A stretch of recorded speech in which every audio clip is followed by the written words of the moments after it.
I want to tell you a story about being a timid person, because when I was 16 years old, I was about the definition of a timid person, because there's always been these two different competing parts of my personality. Two different parts of my personality that compete with each other constantly. I grew up in a very small town on the eastern edge of Washington state. This is the side of the state that no one cares about, in case you're wondering. And I had these two major influences in my life. I had this very adventurous spirit that was instilled by this orange, long-haired cat that kind of looked like Garfield. We would go out in the fields, run through the wheat, run through the peas, the lentils, and like dig holes and cover ourselves in dirt. And I had this other influence, which was Channel 6, KHQ News. 2 hours of nonstop local news coverage, 5 to 6 p.m. every day.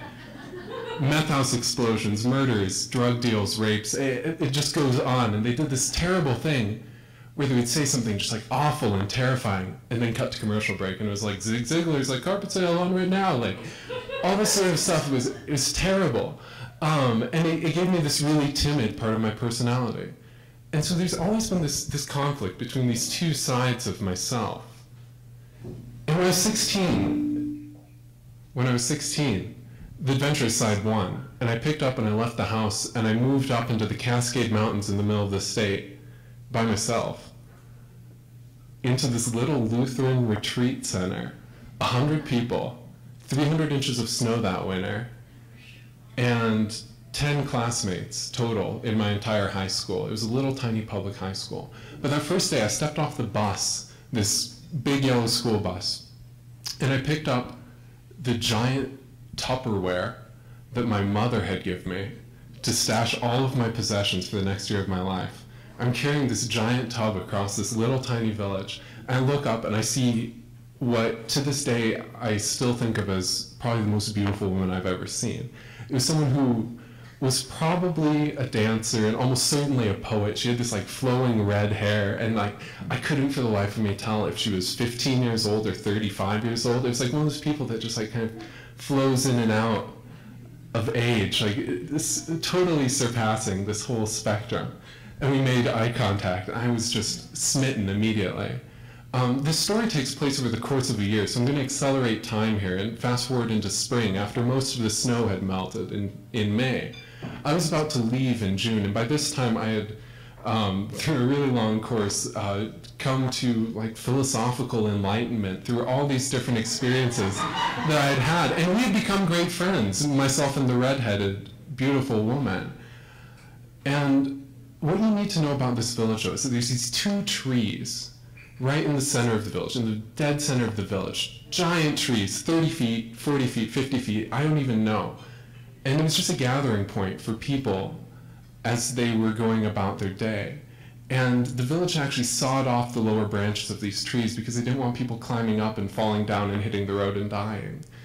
But one day we were standing at the base of these trees, and we were talking to each other, and she said, "Watch this." And she jumped as high as she could, grabbed one of the branches and pulled herself up into the tree and climbed up to the top. I did the same and I followed. And we sat up in that tree as the light faded behind these three giant mountains back behind us.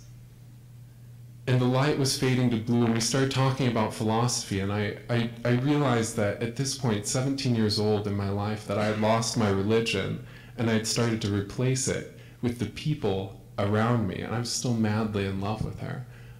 But then she said something else. We were talking, and it was fading now from blue down to gray, down to black. And she said, "Watch this, follow me." And she took a step out away from the tree trunk on the branch, holding a tree branch above her. Took another step out. I'm going to back up so I can do this better. Took another step out.